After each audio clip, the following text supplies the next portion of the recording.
জগন্নাথ দর্শনের নতুন জায়গা ত্রিপুরার আগরতলার জগন্নাথ বাড়ি। ওখানে জগন্নাথ মন্দির বলে না, জগন্নাথ বাড়ি বলে। এবং সত্যিকারের এইখানে বাড়ি, থাকা খাওয়া যায়।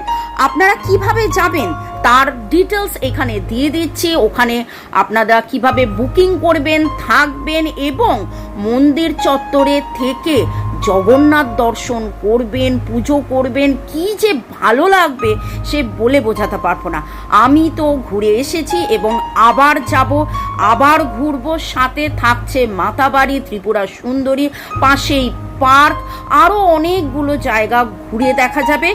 সম্পূর্ণ ডিটেলস পেয়ে যাবেন কমপ্লিট ভিডিওতে। এটা পার্ক, বড়দের, এটা বাচ্চাদের। আনন্দ করুন সপরিবারে, মাতা পিতা বাচ্চাকে নিয়ে ঘুরে আসুন। ত্রিপুরা ঘুরে দেখুন, সেখানে জগন্নাথ ধাম দর্শন করে আসুন। ভালো থাকুন।